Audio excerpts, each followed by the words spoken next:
Sang-ayon po sa ating saligang batas, ang bail naman po is a matter of right except when evidence of guilt is strong, no, sa mga heinous crimes. At matapos siya humingi ng bail, yan po ay hindi napagbigyan ng hukuman dahil ang sabi ng hukuman, the evidence of guilt is strong.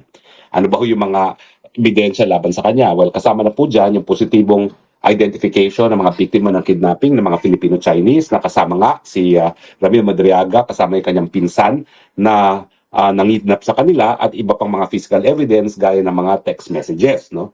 So hanggang doon lang po ang sasabihin natin doon sa kaso. Pero ang nalinaw sa inyo, itong impormasyon na siya daw ay ex-aide ni BP Sara ay kasinungalingan po yan. Hindi po siya kakilala ni BP Sara, ang aking pagkakaalam. At pangalawa, kung hindi po ako nagkakamali, nagpa-blatter nga po si BP Sara ng grave threats laban dyan kay Ramil Madriaga kasi binantaan ang buhay ni BP Sara, binantaan din po ang buhay ko. Sa totoo lang po, nung hinawakan ko po itong kaso ng Madriaga, binalik po ng kapulisan yung security ko na nabawi na matapos akong matalo nung eleksyon noong 2022, no? Binalik po nila kasi nga daw delikado talaga itong grupo ni Ramil Madriaga. Sa katunayan, matapos po silang mahuli, no, madakip at mahuli, nagkaroon po ng manhunt para sa kanila, renade din po yung kanyang parang, ano tawag dito, farm, no, dyan sa Rizal, kung saan napakadami pong baril na nakuha. Nakapagtataka nga po bakit napakadaming baril itong si Ramil Madriaga, bagamat ang naging negosyo po niya ay parang security agency, pero kung titignan niyo po, hindi ordinaryong security agency na naka-blue uniform. No? Para po talaga silang, wow, elite security group na hindi mo alam kung anong ginagawa. At sangkatutak nga pong mga firearms ang na-recover nung siya po ay renade sa kanyang farmhouse dyan sa Rizal. So unang-una, yung mga pinagsasabi po nitong Madriagang ito, nanggagaling po sa isang polluted source kasi nakakulong po siya ngayon. Dahil non-bailable po yung krimen niya na 2 counts of kidnapping for ransom at nagkaroon na ng desisyon ng hukuma na hindi siya entitled na magpiyansa dahil the evidence of guilt is strong. Hanggang doon na lang po tayo dahil bawal pagsalitain ang merito ng kaso. Pero sasabihin ko rin po na foul ang ginagamit ng mga pamamaraan nitong si Madriaga para ma-dismiss ang kanyang kaso. Sa katunayan po, una-una, nag-offer po yan.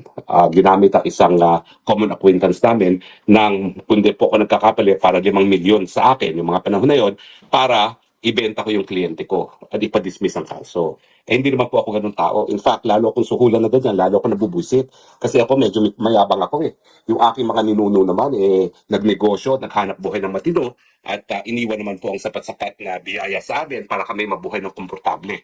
So hindi po ako nabulag dun sa 5 million niya para ibenta yung aking kliyente. At kaya naman po kahit ang mangyari, hindi ko binibitawan yung kliyente ko. No? Dahil lalong nag-isip siya na mabibili niya ako para ibenta yung kliyente ko, lalo naman akong naninindigan na dapat ang biktima ng karumalduban na krimen magkaroon ng katarungan. Yan naman po ang dahilan kung bakit ang buong karera ko bilang isang abogado ay halos lahat ng kaso ko, ako po ay private prosecutor.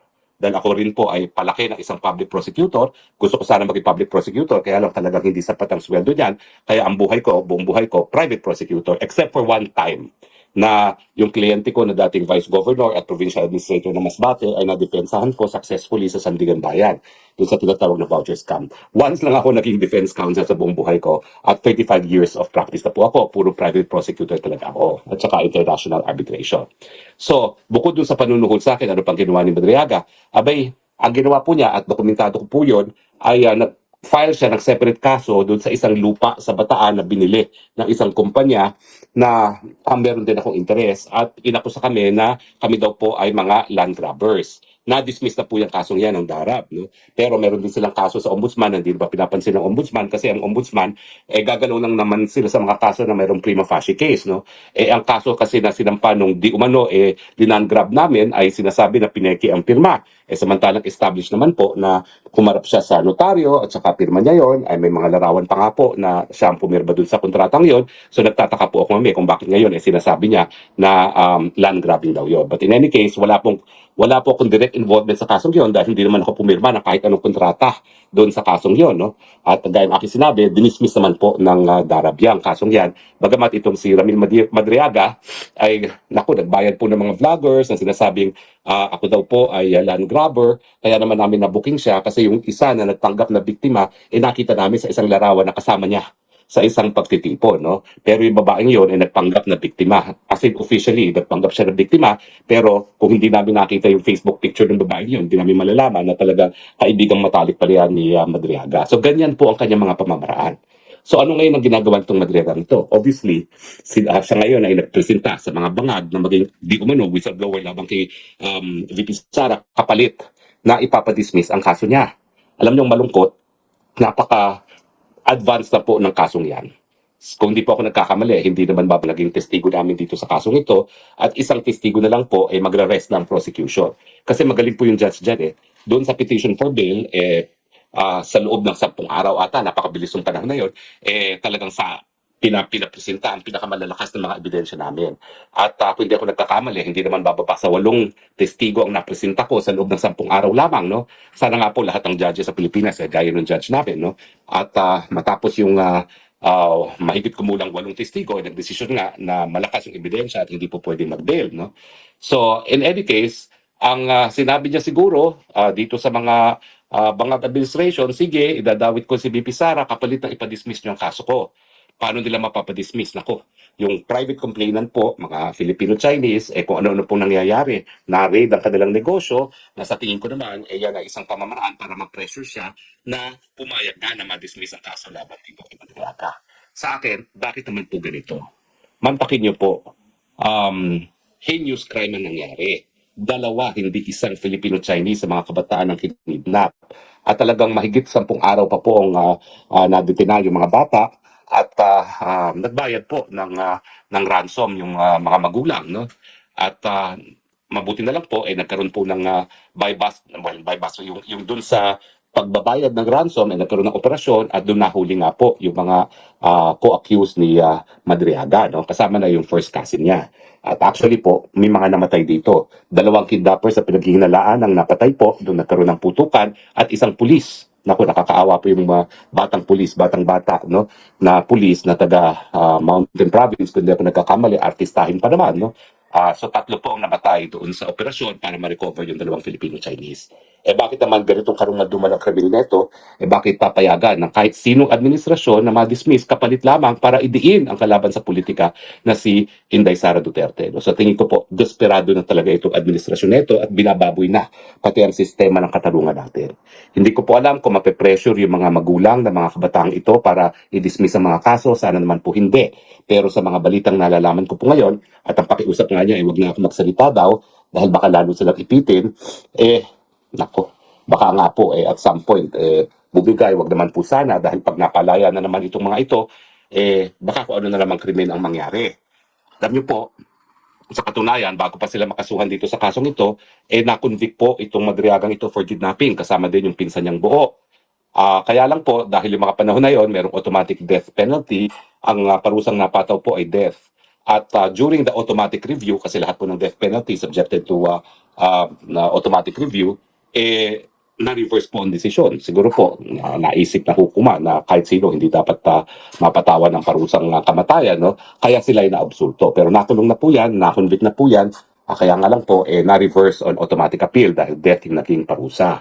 At si Chavit Singson po ay nag-file din ng kaso ng extortion dito dahil hinihingan siya ng 50 million di umano para wag ibulgar ang impormasyon na nalalaman niya di umano laban kay Chavit Singson. No?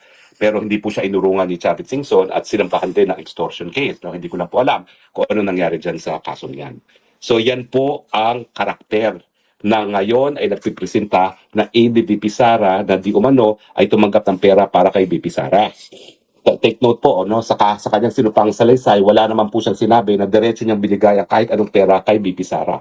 Ang sinasabi lang niya, yung isang beses, binigay niya doon sa isang naging aide ni Inday Sara na pinasisinungalingan naman ng aide at isang beses, sa kotse daw na nagpalitan at kinuha yung kotse. No?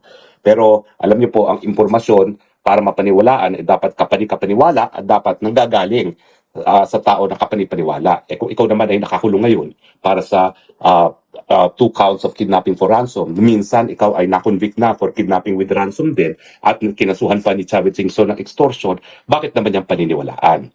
Isa pang bagay po paano siya nakagawa ng isang sinumpaang salaysay sa loob ng kulungan?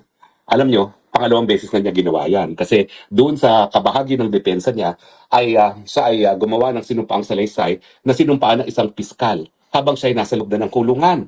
Alam nyo, kung hindi lang ako talaga hindi mahilig mamersonal, no? At ako naman talaga ay nakatutok lamang para sa pagbibigay ng katarungan sa mga biktima ng krimen, eh dapat pinuruhan ko rin yung piskal. Kasi yung piskal na yon, hindi naman siya assigned dun sa lugar kung nasaan yung kulungan, as ay piskal lang, abay pumasok ng kulungan at para bigyan ng panunumpa itong si Madriaga para nga dun sa kanyang affidavit na ginamit dun sa piskalya, no, nung dinidinig on preliminary investigation, no.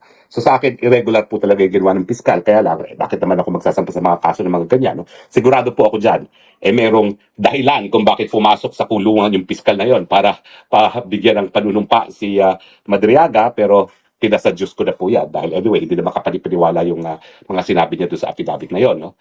Pero ngayon, sino na naman ang pumasok sa kulungan para siya ay panumpaan, no? Para dito sa kanyang sworn statement, no? Napakalakas naman talaga nitong Madriaga na talagang nagpapatawag talaga siya ng mga piskal pa, ha? Yung una kasing na pinilisintan niyang sinumpang salaysay, piskal pa ang pinapasok niya sa kulungan. At yan ang nag-administer ng oath sa kanya. So ngayon, I would be interested. Baka yung kaparehong piskal pa rin ang nagbigay sa kanya ng sinumpang salaysay dyan sa loob ng kulungan. No? Pero sa akin po, tanongin nyo na yan. Paano nakakapasok ang mga taong ganyan para magbigay ng panunumpa? Napaka-espesyal naman itong taong ito, no? Para bigyan ng ganyang pribilehiyo na siya pa ang pinupuntaan ng mga subscribing officer sa loob ng kulungan. So ano po ibig sabihin nito? Naku, talaga pong hindi sila titigil hanggang hindi tuluyang mawarak ang imahe at reputasyon ni Bibi Sara. Pero nagkamali lang sila, ang ginamit nila ay hindi kapanipaniwalang tao. At syempre, kilala naman natin ang pagkatao ni Bibi Sara. Siguro lahat na ay ibato nyo sa kanya, pero hindi nyo maibabato sa kanya talaga yung sense of propriety pagdating sa mga perang bagay na pera-pera.